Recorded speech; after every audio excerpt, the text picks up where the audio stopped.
Good evening, everyone.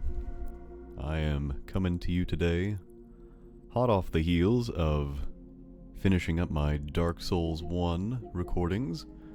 We have now finished this masterpiece of a game, this remasterpiece, if you will, and I began to feel a bit of an itch after I completed this game, something that I had not expected. But I'm gonna go with my whims. I'm gonna follow this itch to its source, and I'm gonna scratch it. I'm gonna scratch it like a badger would scratch at something. And you may notice I have a litany of Soulsy games here. And Ghost of Tsushima. But I'm going right here. That's right, not one, not two, but 3 Dark Souls. I will explain a little bit more as we go in. But yes, I intend to make this next series about Dark Souls 3. You may be asking, but Andrew, what about the number 2? And I've decided, executively, I met with the board, and we determined that Dark Souls 3 was the one calling my name harder than Dark Souls 2 was. I had spent a little bit of time kind of going back through 2 recently, refamiliarizing myself with the layout of that game in the event that I did want to go through it, and I don't know if it's time for that yet. I kind of stalled out a little bit, about 2/3 of the way through it, and I would rather go into something fresh, knowing that I will enjoy it, rather than out of a feeling of obligation. And helpfully, Dark Souls 3, I think, mimics and picks up on a lot of the same explicit themes and nuances of the first game, maybe a little bit more than the second game does, and that's a bit of a nitty-gritty I can get into later. But yeah, long story short, I was feeling this. I was feeling this quite a bit, and I'm hoping that this intro cutscene music is not completely overpowering my dialogue right now. I've already had to go in and lower the music level to 3, while sound effects and voice are at 6, because this music is loud. And I'll probably have to adjust it even more. But yeah, I thought I would go ahead and jump in and see what we can get done in this tonight. So let's enjoy the intro cutscene. Yes, indeed. It is called Lothric, where the transitory lands of the Lords of Cinder converge.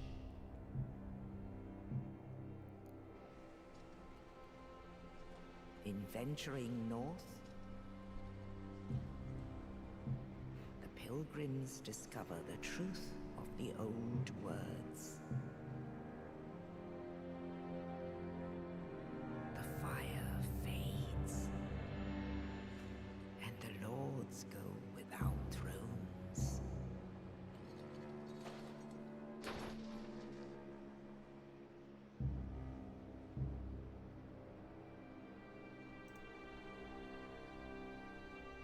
The fire fades. When the link of fire is threatened, the bell tolls, unearthing the old lords of Cinder from their graves.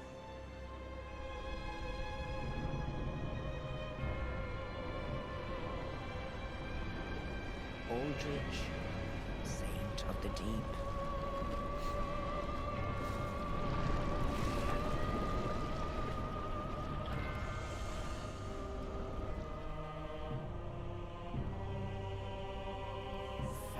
Undead Legion, the Abyss Watchers.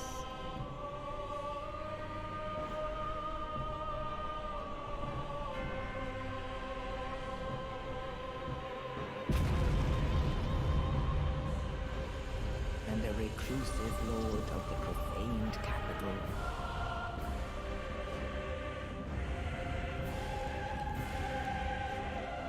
Yon the giant.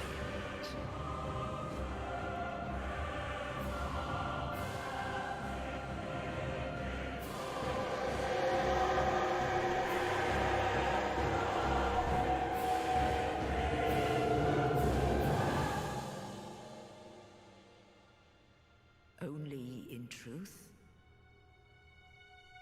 the lords will abandon their thrones.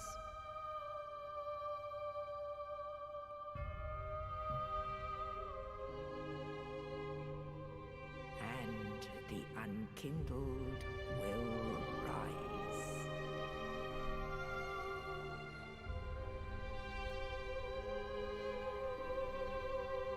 Nameless, accursed undead, unfit even to be cinder. That's me. So it is that ash seeketh embers.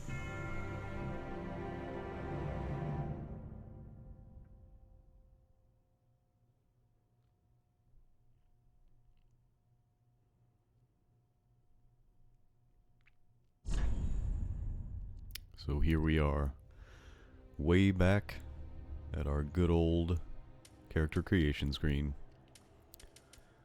I'll tell you what I did real quick. I've actually already created a baseline, I suppose, for what I might do in this game. I've done this because I spent about 45 minutes on this earlier, trying to figure out what I wanted to do in this game, and I'm still not entirely sure. You know, there are some things I like about it, some things I'm not so hot on.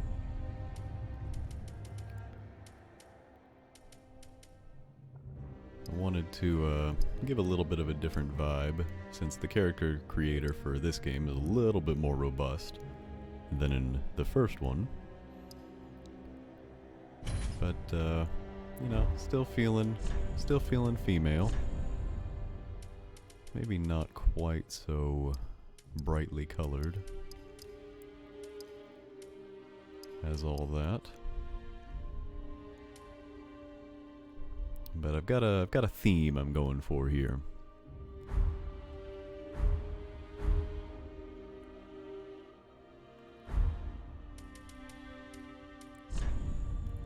I've actually got a plan too for how I want to go through this game. Last time we were a strong lass, and you know, I'm not feeling super creative, so I'm just gonna kind of go with my default female name. Weirdly enough, that's what I would have been named had I been a girl. Found that tidbit out at some point. But I'm gonna pick this starting burial gift for a reason that will be explained when it becomes relevant. But yeah, like I said, we were a very strong independent woman in the first game.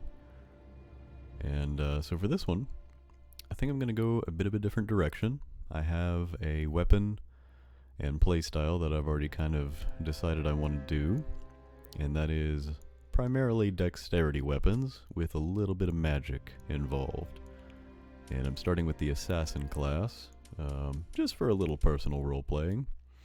You know, perhaps we, as the Ashen One in this game, were once a killer for hire in a previous life, and have now been summoned by a bell, much like the ones we rang in the first Dark Souls game, in order to perpetuate the Age of Fire, as it was all over the title screen of this game and even in the intro cutscene. We are quite a ways into the future of this world of Dark Souls. The fire fades, and the lords have abdicated their thrones. And so as Ash, summoned by the bell, it is our task to bring them back. Essentially, we are now the ones pushing and kicking the ones who are much like the protagonist of the first game to get them to sacrifice themselves to the first flame.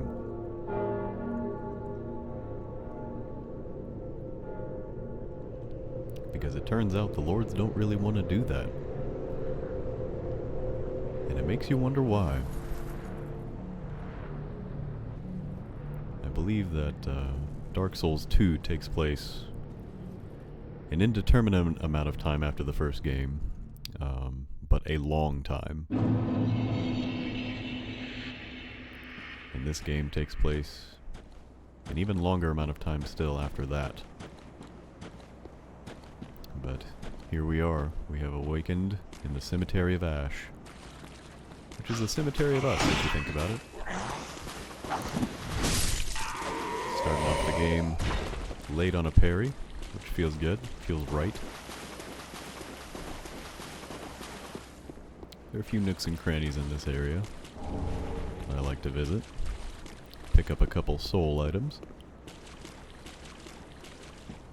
You may notice that we have 3 Estus instead of our baseline 5 like the first game. Dark Souls 2 and 3 differentiated a little bit from the first one, in that Estus was no longer something you just had on the way out the gate. Turn the volume down on my TV a little bit. Estus is something you had to acquire over time, by acquiring Estus shards.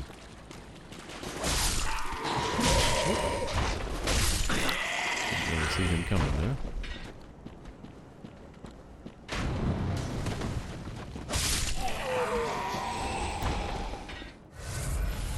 We can give this a try. This is an area I've been through several times. And this is actually a little side path. I haven't really read the messages here yet. Turn back. We're not going to do that, because we are newly awakened Ash, and we can't read. That's at least what I'm going to tell myself. Plus I wanted to show you guys this guy. Oof.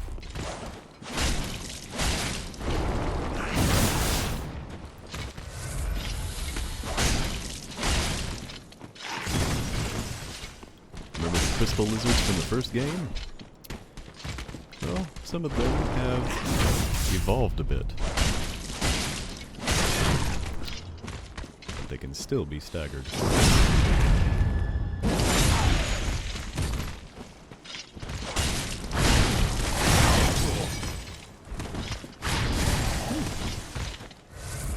Another advent of this game is that you can walk while you are estusing. It's invaluable. Man.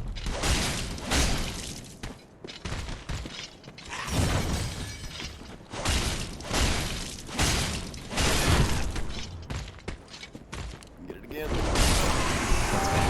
Whew. You guys a little rough, but we got him. So yeah. There are very many lovely, somewhat subtle and somewhat not so subtle ways that the game tells you that the world has come a long way from Lord Dran in Dark Souls 1. And not every change is a positive one, necessarily. Again, if you pay attention to the backstory and why you're doing what you're doing in these games, it should be a little alarming that nobody seems to want to link the fire anymore. Beautiful little vista there.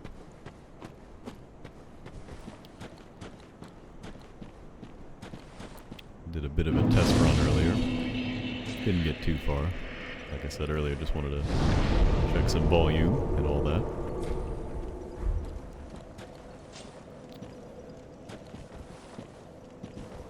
So there are a couple early achievements here that are not going to pop.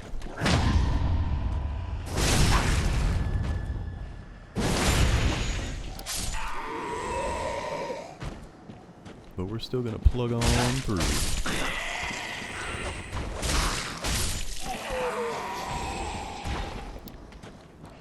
Some gameplay changes that were made to Dark Souls 3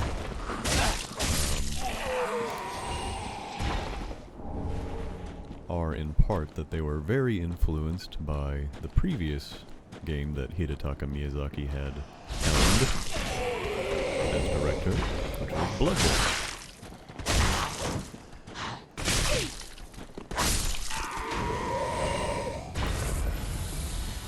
I'm just kind of gathering all of the requisite swag from this area. But yeah, Bloodborne, which I expect and or hope to play for you all at some point, is a very fast-paced game. They kind of built and subverted a lot of design ideas, I suppose. Goodness gracious. I have to go heal again. Because I was talking about Bloodborne. Yeah. In Bloodborne, they kind of eschewed a lot of common design choices from Dark Souls and 2 in order to make the game play a little faster, make you feel a little bit more aggressive. Pro tip, you can get a Titanite shard down here. And as a result, some of Dark Souls 3's combat design is a little bit more fast-paced. Again, hence the ability to run, or walk rather, while you are using Estus and all that jazz. So yeah, the game plays a little faster. It's not quite as methodical. You really can roll and R1 spam your way through a lot of enemies and such. But there's still a high degree of difficulty to some parts and strategy. But this guy's got an issue. What do you say we help him out with this thorn in the lion's paw, so to speak?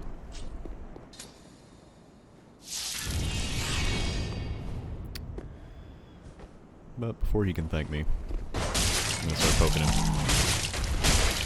Because he's the first boss. Oh. Udix Gundyr.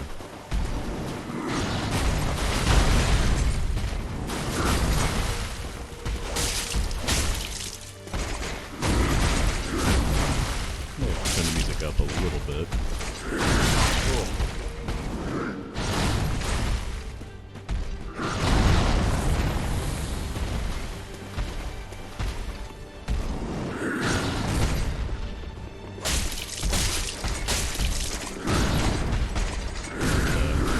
Explored in various other YouTube videos. The Udix, or Udix, however you call it. It's a word for gut, I believe. Judge Gundyr. That said, he is not what he used to be. He's got a bit of a growth happening here.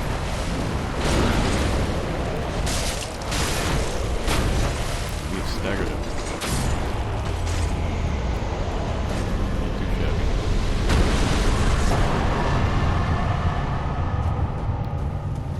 We actually got that coiled sword that we pulled out of him. And we've been embered. Our ember has been restored. That's kind of this game's version of humanity, if you recall from the first game. So my health bar is actually, I think, 20% bigger than it was without being embered. And as you can see, my clothes now have a bit of a fiery sheen to them. So ember is an item we can get later on that will do that for us as well. But yeah, let's light this bonfire, commemorate our success.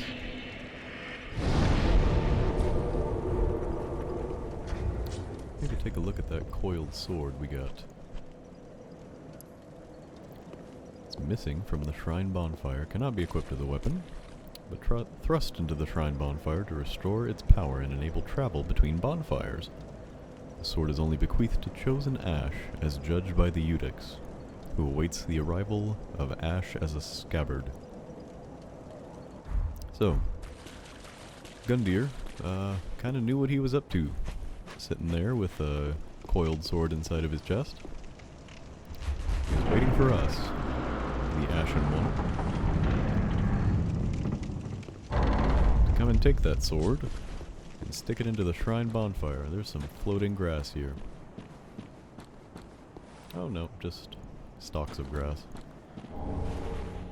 Got the best weapon in the game right there. Broken straight sword. Upgrade that to +10 and it's like hitting with 2 wads of wet tissue paper instead of 1. And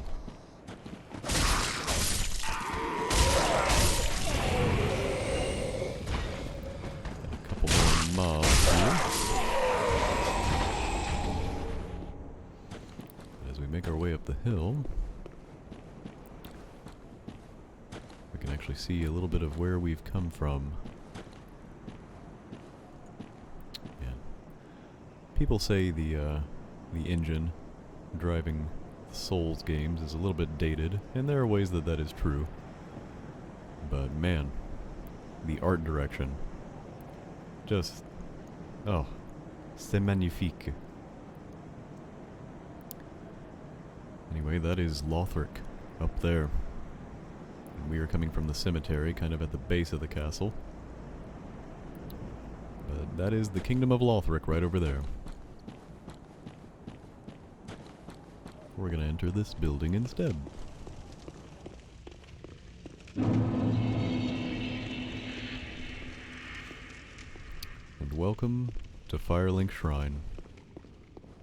Thousands and thousands of years later. It's a different Firelink actually, but this is what the world has decided to use as Firelink Shrine. We have a Firekeeper still, who will actually talk to us. Welcome to the bonfire, unkindled one. I am a firekeeper. I tend to the flame, and tend to thee. The lords have left their thrones, and must be delivered to them. To this end, I am at thy side. So this is our Firekeeper. And a little bit different from Dark Souls 1, she is actually the location at which we will level up in this game.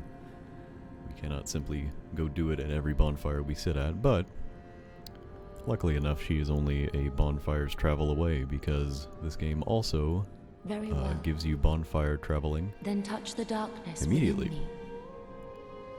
Take nourishment from these sovereignless souls. So we are here, back at our level up screen. Looks a little different now, but not terribly so.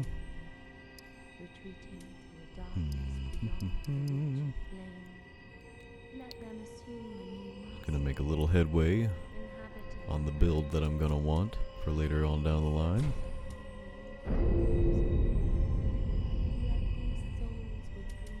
Yeah, getting some dexterity off the bat's pretty good. Farewell, Ashen One. May the flames guide thee. Actually, I haven't talked to her in a little while. She bows! Another brilliant innovation of this game, and I believe it was in Bloodborne as well. The Firekeeper will emote back at you. So, gentlemen, start your Ashen waifu One, lists. the mark of ash will guide thee to the land of the lords. To Lothric, where the homes of the lords converge. Right, didn't mean to skip all that. She's kind of reiterating that we need to gather the lords and bring them to their thrones, which happen to be right here in Firelink Shrine. Ashen One, to be unkindled is to be a vessel for souls. Sovereignless souls will become thy strength. I will show thee how. Ashen One, bring me souls plucked from their vessels. So, a little bit of tutorializing Farewell, there. Ashen One, may the flames guide thee. She's not going to have a ton to say for a little while. So we're just going to embed this sword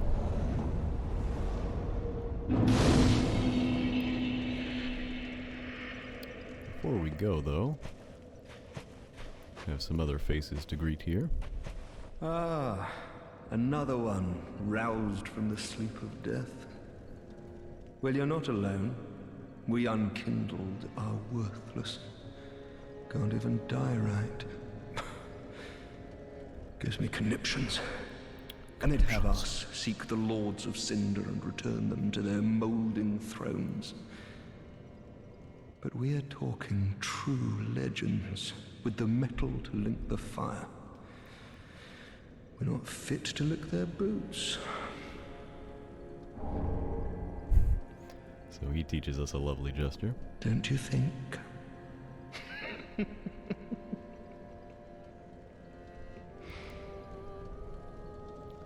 So, as with all cycles, there are things that repeat.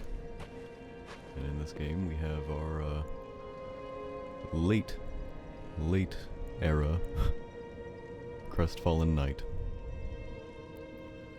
Now he's got a bit more of a story to him than the one in Dark Souls 1.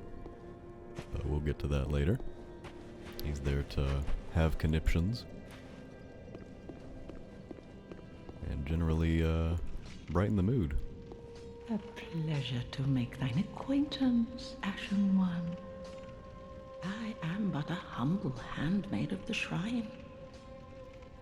Weapons, armor, trinkets, and spells. I've lots of little things to ease the burden of a weary traveler. And yes, I'm undead too, but not so charitable as to give my goods away. Ashen One, fetch souls and bring them to me. As is thy wont, no?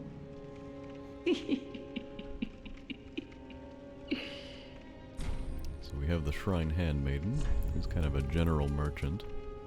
I'm actually going to go ahead and buy this torch from her for later.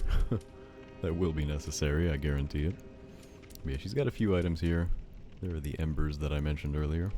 Kind of like the humanity. They even resemble them a little bit.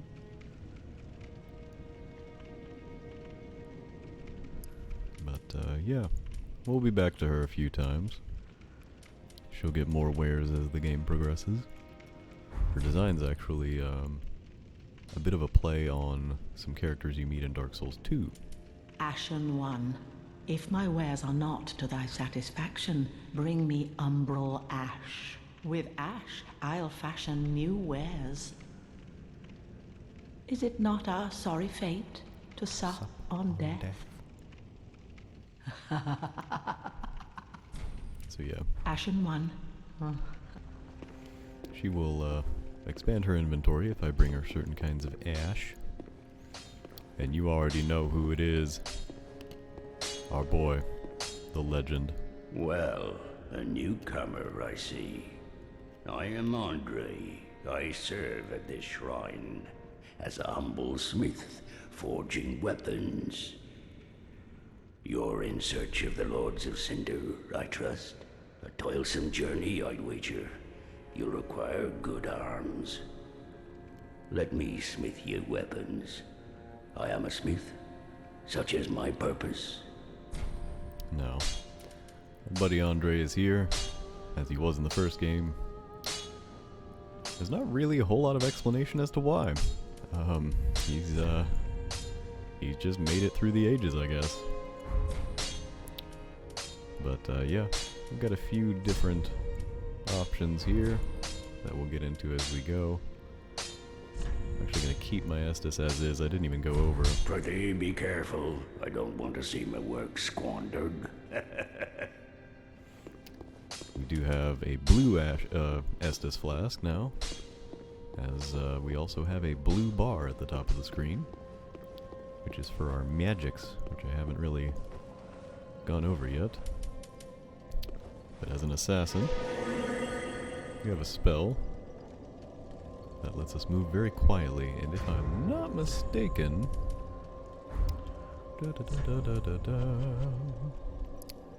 it also prevents a lot of fall damage, so it's very handy to have if you're doing a little traversal, maybe a little precarious. So yeah, we can act just like the Vinheim spooks.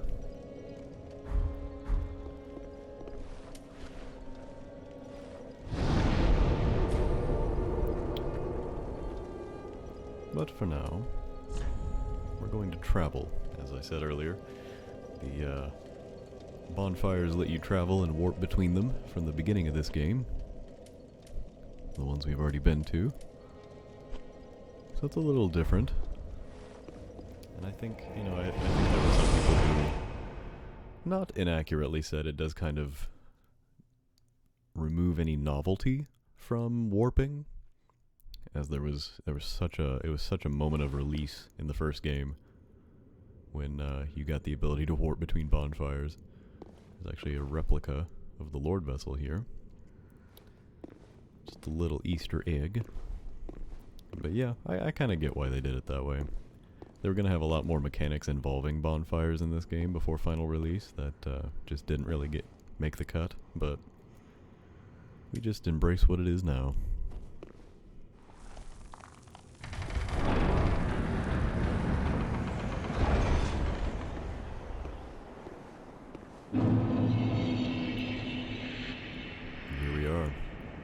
Essentially, on the other side of the walls of Lothric Castle that we were on before. We're now up on a parapet within Lothric itself, which is where the transitory lands of the Lords of Cinder converge. Oh, we got a little helpful summon sign here. Jeanne d'Arc. I appreciate that namesake. Also appreciate her armor. If you recall our Dark Souls 1 playthrough, might look a little familiar. We're going to travel alone for a while across the walls of Lothric Castle. Got some interesting looking ornaments here. Pretty, you know, it gives you a certain aesthetic vibe. Definitely an interesting one. I'm gonna sprint down here. There are only two guys I need to kill.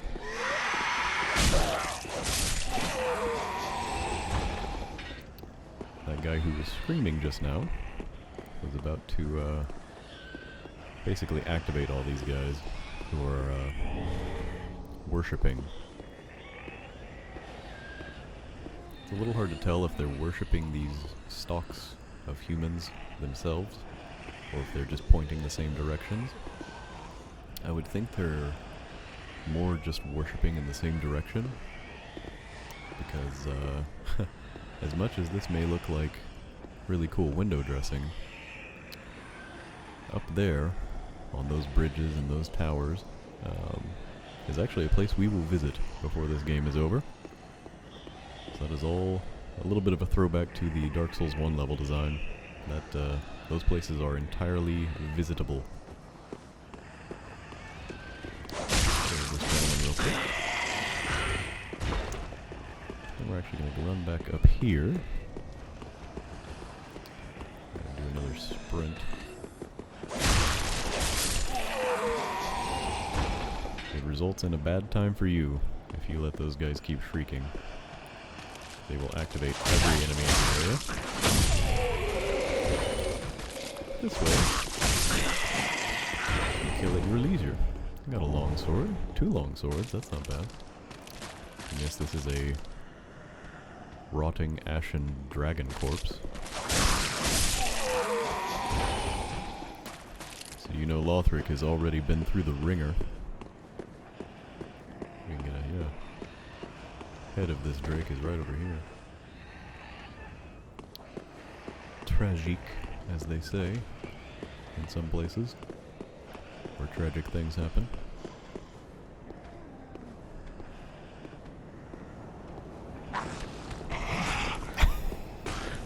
He played himself right there. And he's still hitting me.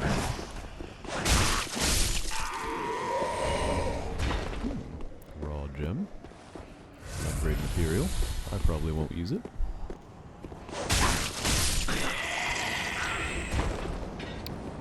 those who say of this game that S-Stock is best stock, and that is the weapon I'm using. And S-Stock's pretty good. It's pretty good. I do not disagree. Got our binoculars there, which I might go ahead and equip. Not gonna need that young white branch. Yeah, we can survey the area ahead a little bit.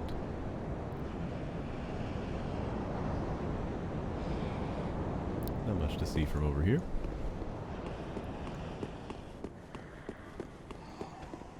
But I'll show you all a little secret. If you run around to the other side of this dragon, you can jump down, and again, get yourself some gold pine resin. And we're back where we were going to be a little bit before.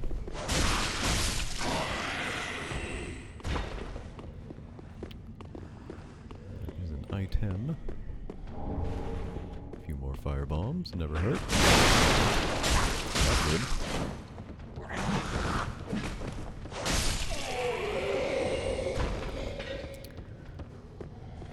There are a few people who are a little angry about certain design decisions here in Dark Souls 3, and I think chief among those is the poise mechanics. It's pretty much nerfed from Dark Souls 1. Poise does not grant you as much defense as it did back then. So I think a lot of people were dissatisfied that it kind of turned this game into a roll fest.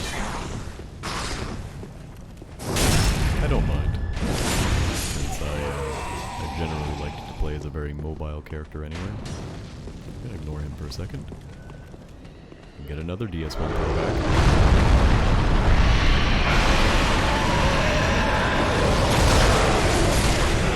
Oh, I didn't die. Whew. It's very easy to die right there. We have avoided that dragon's armor. If only narrowly. Okay, let's definitely a callback to the bridge dragon. DS1. There are items out there that I don't really need.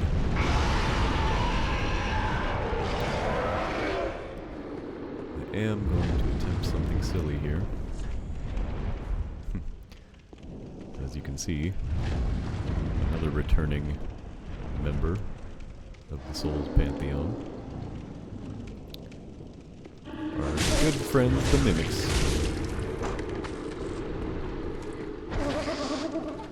They haven't changed a whole lot. They still kick you across a room. They attempt to track you and eat you. Oh no. Well, there you go. That's what it looks like.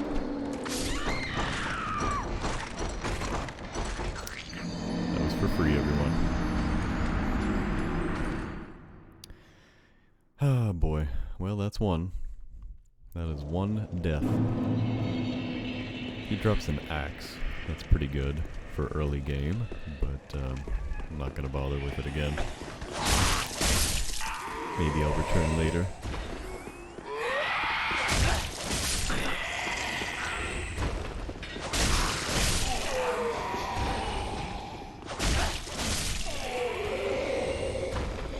Important thing is, I unlocked that door, so I can actually come back around to that area from the other side. So I don't have to run the Dragon Gauntlet again if I don't want to. And let me tell you, I don't want to.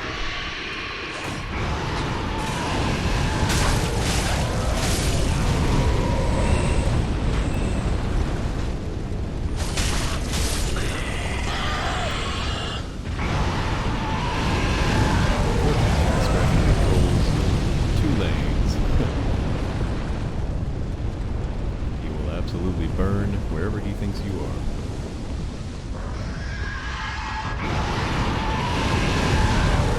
He can also burn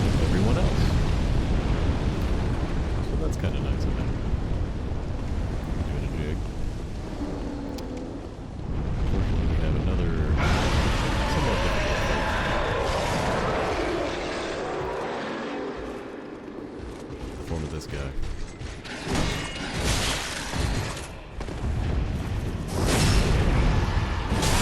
This is, for now, the game's answer to the old Black Knights. Holy Knights of Lothric. He's a toughie. If you let him do his thing for too long, he definitely is not kind.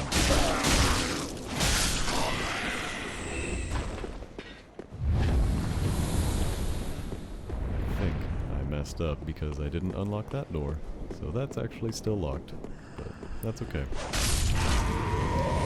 There's naught else in there but the mimic to kill, and I don't really need to do that right now. Going to ignore that and run up here because we just reached our first checkpoint. Bonfire lit. Another Titanite shard, which feels pretty good.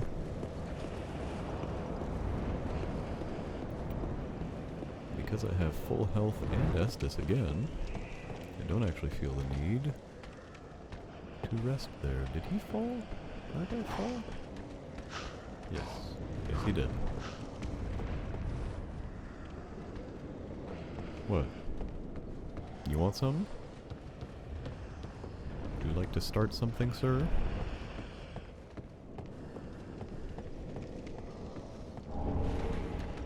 I knew it. I knew he tried to throw knives at me. Come here. Come here, boy.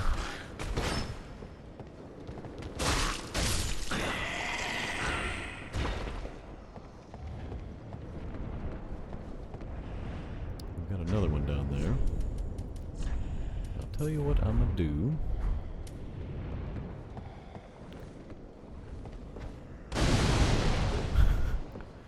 Smoke screen. He'll never see me coming. Oh, he immediately saw me. Oh.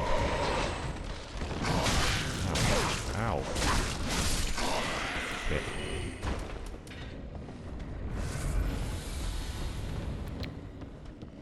I could go further down, but I'm just gonna keep pressing forward.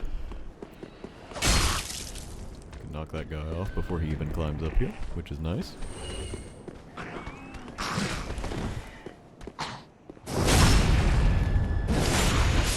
The backstab window is still pretty generous in this game, which feels good.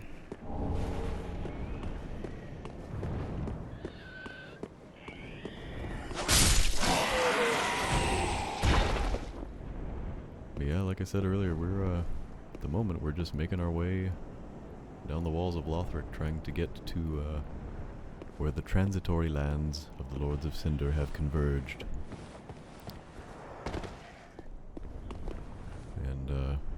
In the meantime, I'm going to try and do some fancy killing here to avoid a very terrible roadblock.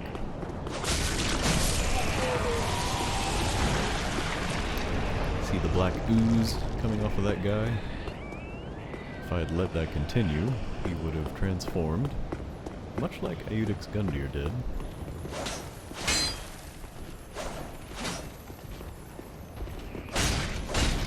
A terrible rage monster. If you were worried that crystal lizards were extinct, replaced by the big boys, don't worry, they are still here.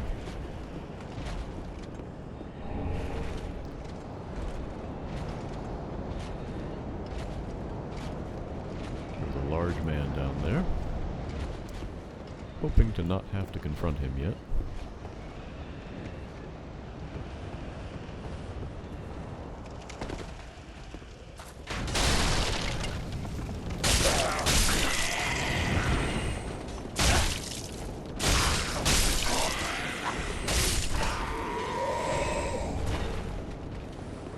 Really want you to have firebombs in this area, which I actually understand, because I will need them in just a moment. Just gonna wait for this guy to climb back up.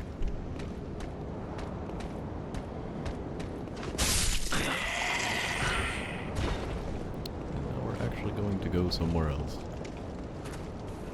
And hopefully not eat it.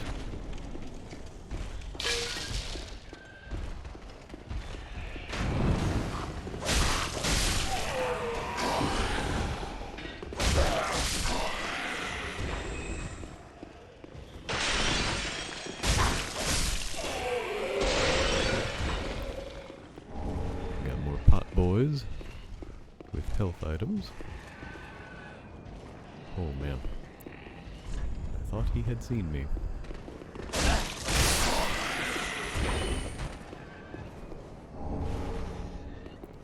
Just snagging some early game swag here.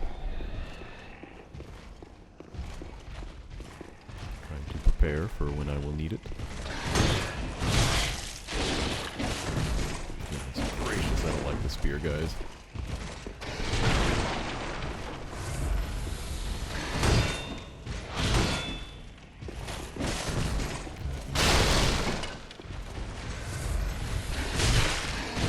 Still get the yips fighting these guys.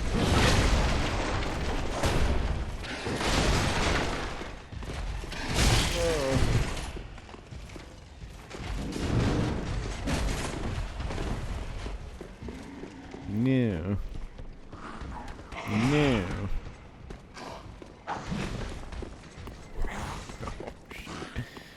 You know what? It's YOLO time. It's YOLO time. Time for YOLOs. Going to run. There's an Esper shard right there. Grab this cell key. Oh. Well, joke's on all of them. I got exactly what I needed from that area. Oh boy. So yeah, the only reason I went to that area, and I didn't quite grab everything, so I'm a little saddened by that, but I did get a couple things that me. So I'm actually going to go back to Firelink for a moment. I got one of the first of those Estus shards. They're going to let me upgrade my Estus flask over with my good buddy Andre. Ah, well, Matt, 'tis good to see ye in good health. What needs smithing this day? Can reinforce my Estus flask with him. I am actually going to give myself 5. Prithee, be careful. I don't... It turns out that area is a bit of a gauntlet. And you know, there's really not much else I need from down there. I may just not go back down. Because I don't think the cell that that key goes to is down there. I don't believe it is. It's in this area, I know that. And no shortage of brash thieves in Lothric. These particular thieves likely scaled the wall from the undead settlement. They are only willing to practice their thievery on the high wall, for their fear of Lothric Castle, rumored to devour men, keeps them clear of its grounds. So even thieves dare not enter the castle grounds. Yeah. One at a time. That's how we do it.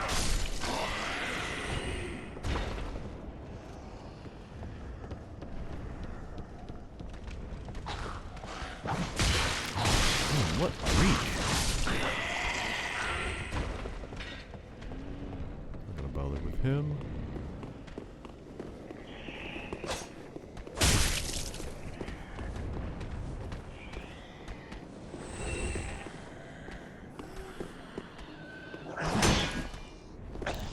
Always late on these parries.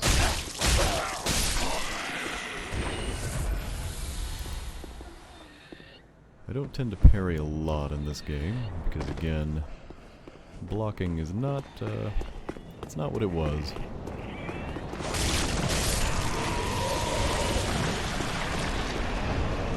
Ah, another broken straight sword. I can dual wield the best weapon in the game now.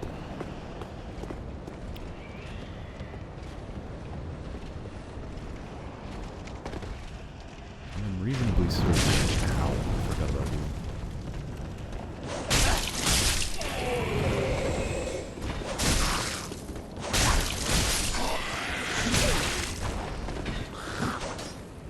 Okay, there we go.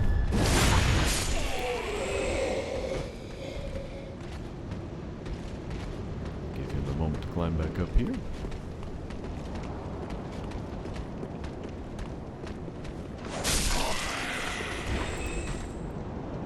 Bye-bye.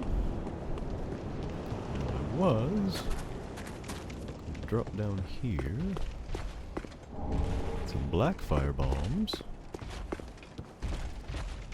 Now a more stealthy way to engage the area back there would have been to firebomb it from above, and in the confusion run in and grab everything I needed. But I decided to YOLO run it because I was being chased.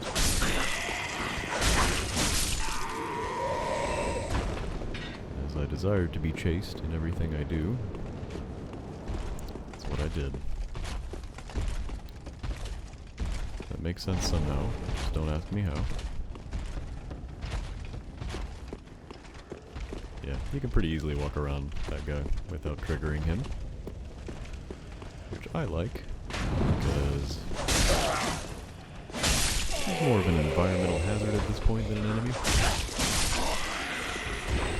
Especially when he likes to windmill you to death.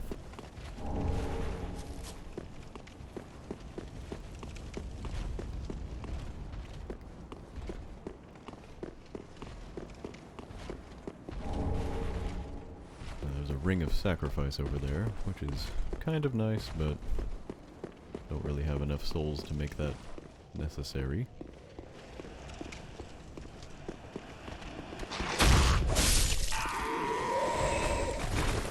Ambushed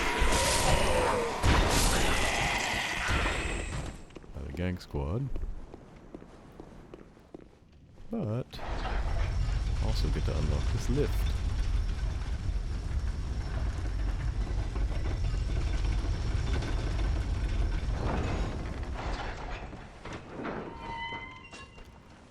I'm not going to go out that way yet, but that will bring me around to the first bonfire of this area. So it's a bit of a shortcut.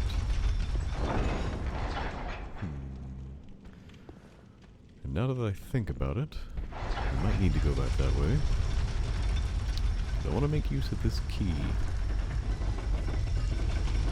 Much like the first game, there are some character side quests that I want to participate in.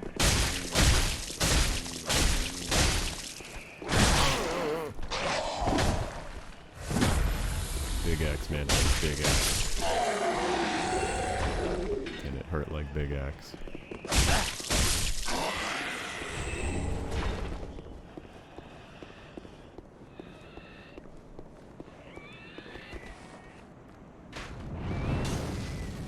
Friggin' knew it. I knew it.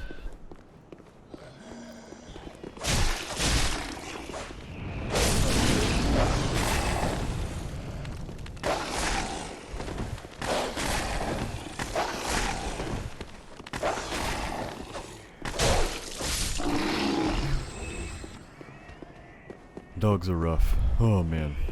That was not a pun. Don't you dare call that a pun.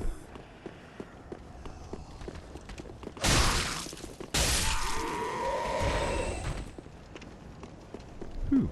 Okay. What I'm actually gonna do is just warp to the other bonfire. We're gonna make use of this cell key.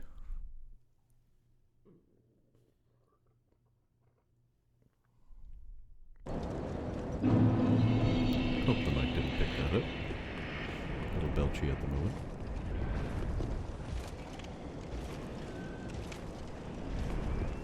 See, now it doesn't matter if the mic picked it up because I just told everyone that I'm burping.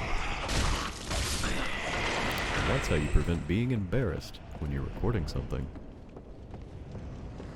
Because you own up to more embarrassment than you probably let your audience know about.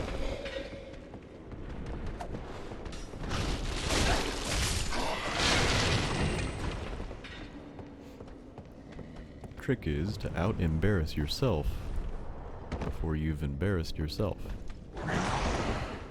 Much like this guy.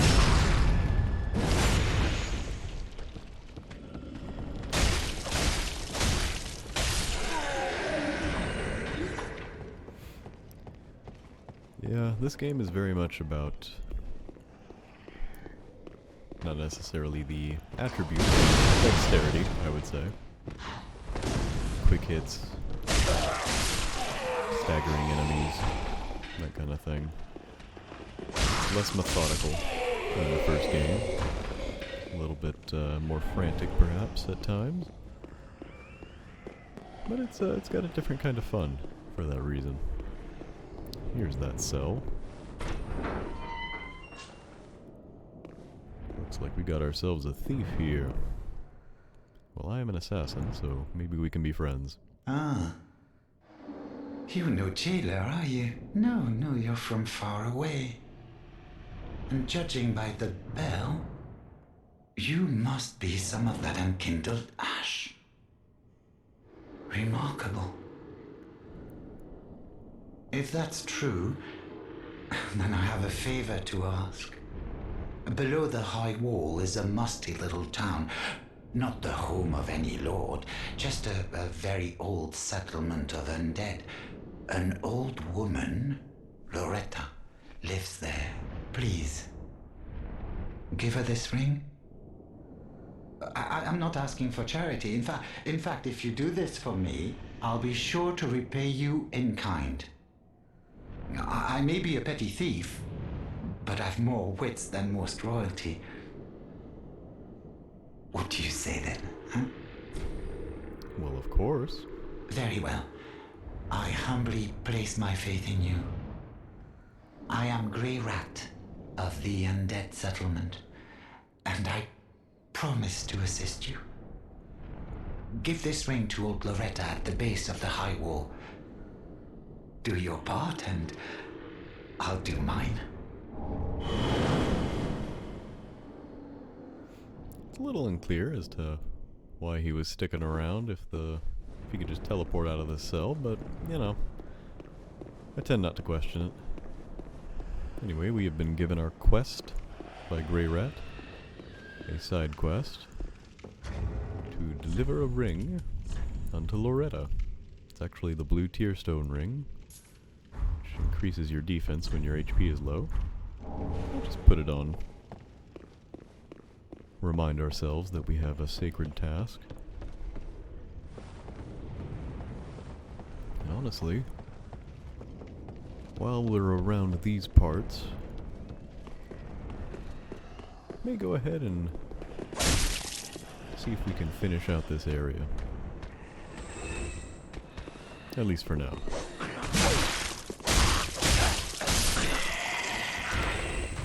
See, it's less likely to go around getting hit like that. I don't tend to come back up here. I don't intend to come back up here. So we'll see what our buddy's transformation looks like.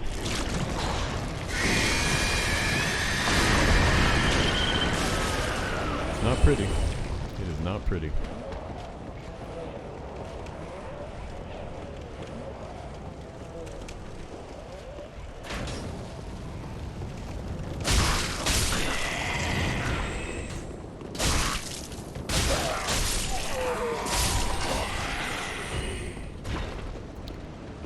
That is what is called the Pus of Man. A similar name as, you know, the old classics from the first game, such as Ceaseless Discharge. Yeah, good old Pus of Man is hanging out around Lothric now. You may notice a couple of thematic similarities to similar things related to humanity in the first game. There's a bit of a darkness implied with humanity, and that our origins were wild and chaotic and perhaps hard to control or discern by certain groups who were in power at the time. Like Lord Gwyn. May he rip in peace. Actually gonna run this way now.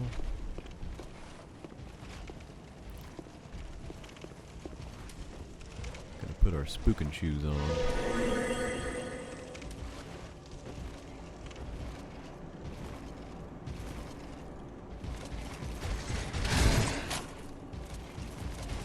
Oh, thank you, sir. And they can't get you in here.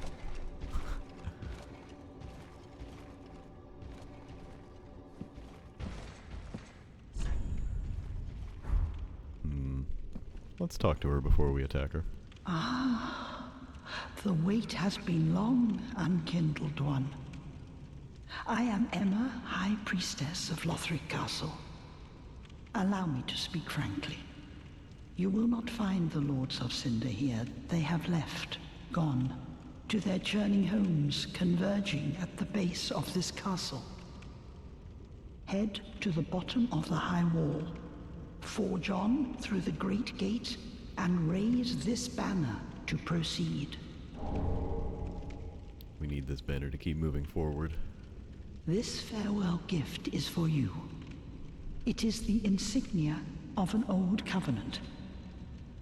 If you fear trespassers, dark spirits drawn by the embers, then etch this upon your heart, and the old Concord will beckon noble blue sentinels to hunt these foul spirits.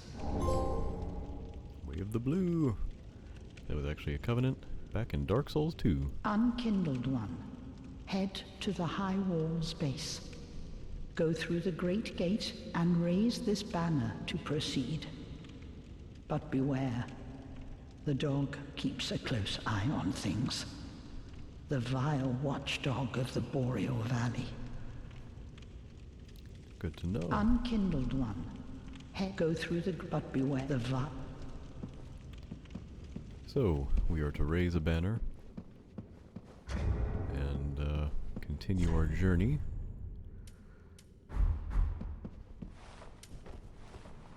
Because I can't see them anymore. I have to guard myself from these soldiers. They will give chase for a moment, but not for too long.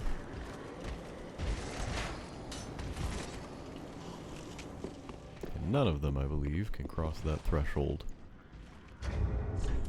For reasons which will become clear in a moment.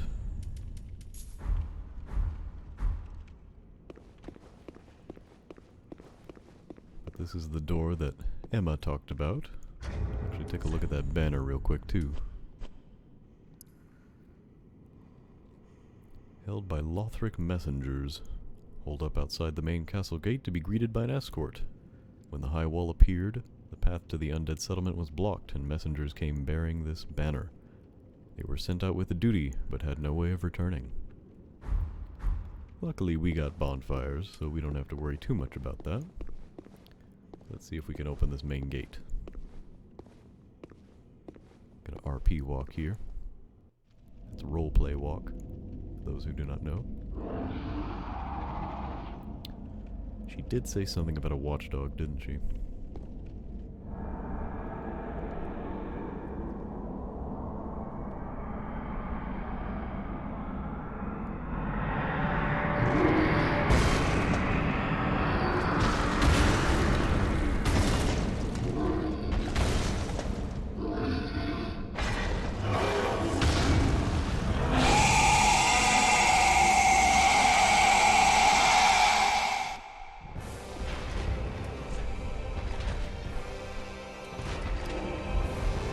Glad I actually was able to do that.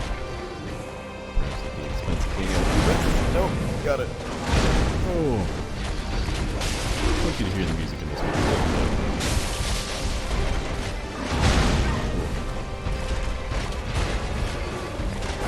Oh, yep. Wow. Well, that was quick anyway.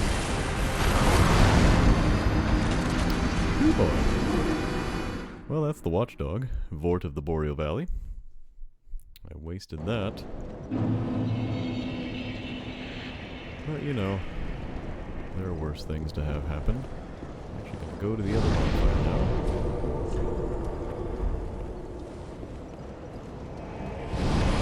Can't one-shot all of them, I suppose. Even if they are really comically early bosses.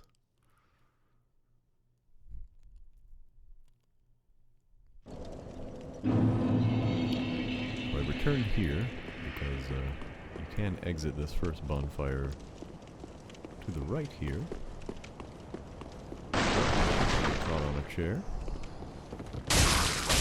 Really important to get caught on that chair.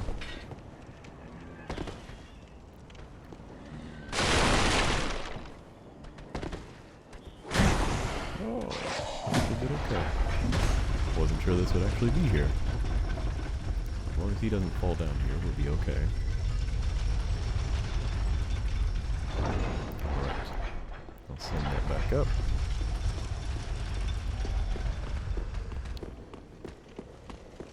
And we can actually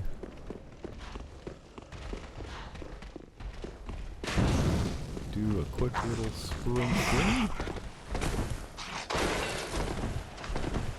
all the way back to Vortit without having to deal with any of those guys. So, it's round 2, Mr. Fort.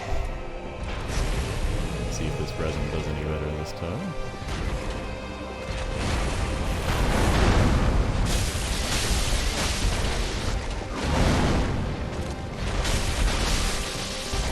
Stay on that booty.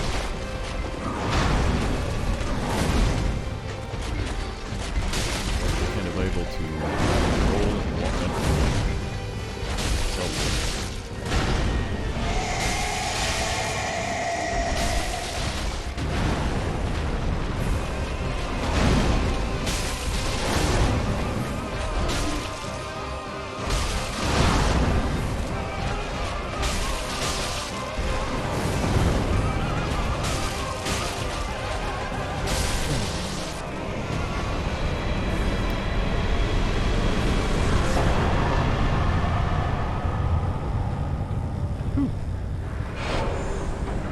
Not too shabby.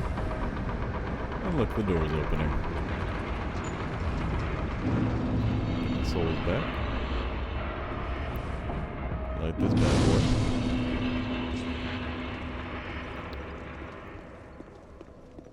We've taken care of that watchdog. Let's see if we can figure out a little bit of who he was. It's our first boss soul. He was an outrider knight, never far from the fleeting dancer. We'll learn more about that dancer later. But here at the edge of the high wall of Lothric, we now see the transitory lands of the Lords of Cinder converging. Got a cathedral down there. And back that way. Watchtowers.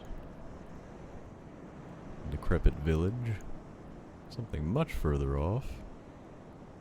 Giant cathedral over there. And more. There's a lot to see. And again, these lands have converged in recent times. Perhaps due to the fact that the Lords of Cinder don't appear to want to uphold their duty. So we'll raise our banner and see if we can go get them. You might recognize who comes and ferries us downward.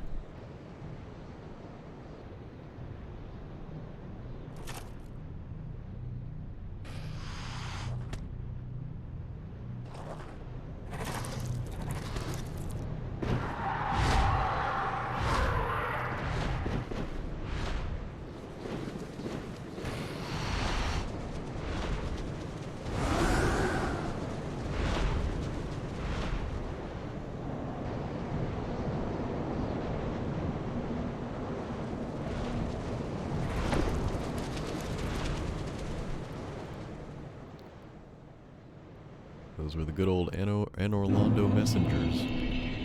We killed a few of those back in the day.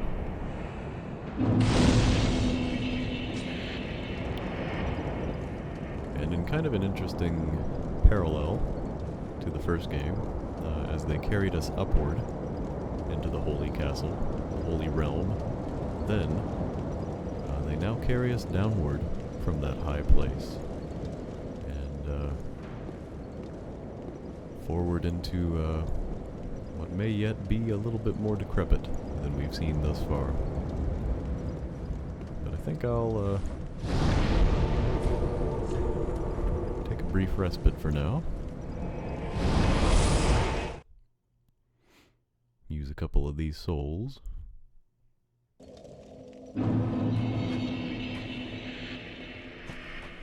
I may not fully upgrade a weapon for a while until I decide the path I want to use. I can already think of a few weapons I'm going to want along the way.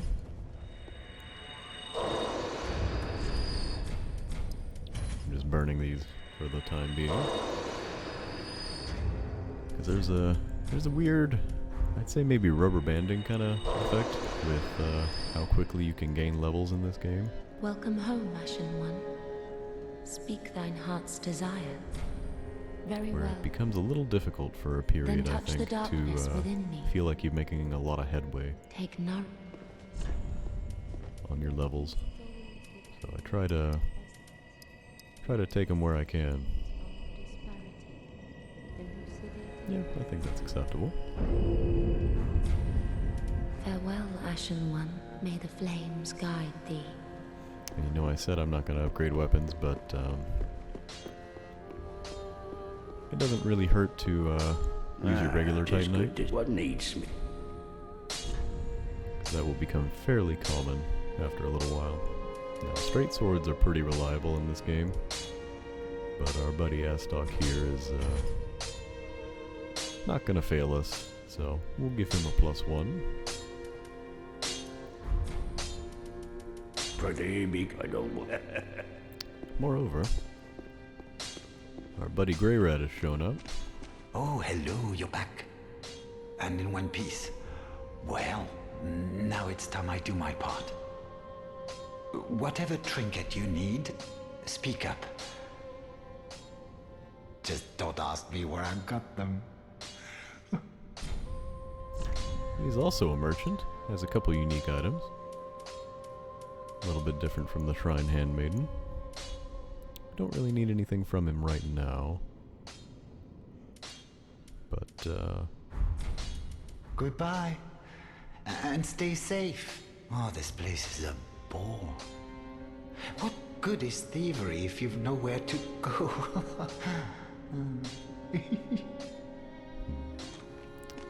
I have a feeling that Grey Rat will come across some new wares as the game progresses. Actually, we'll speak to the Shrine Handmaiden one more time. And acquire a dagger from her. This is a utility item for us. Ashen One. So yes, this is your introduction to Dark Souls 3. That guy had a endgame DLC item, so ignore that for now. But yeah, here we are.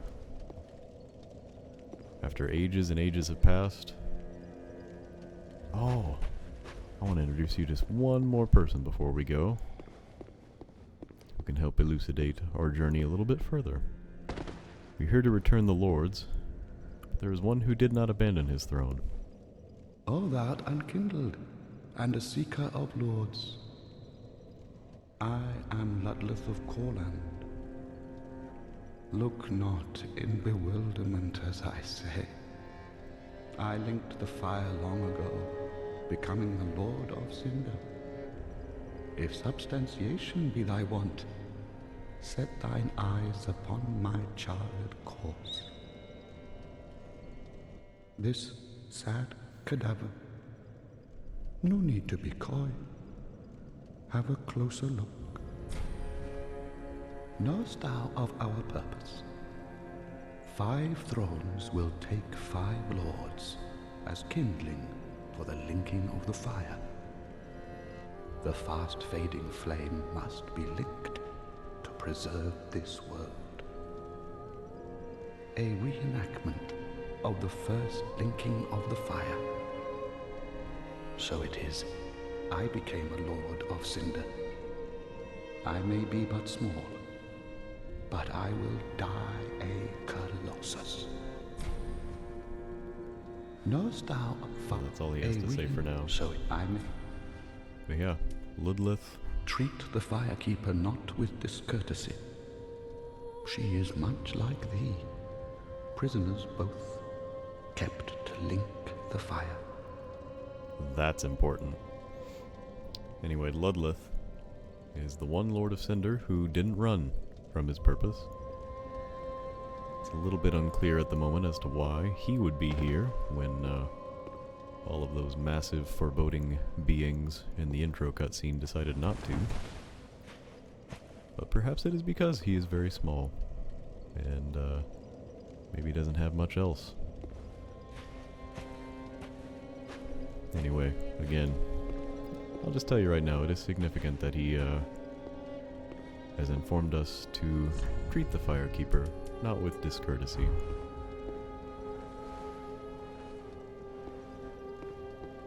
As we are both prisoners, as he says, to the linking of the flame.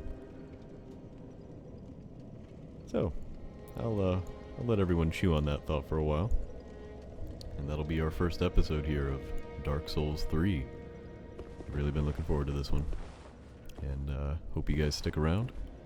Maybe if you enjoy the vids, give a like, comment, subscribe, all that jazz, all that YouTube game. Either way, I'll see you in the next video.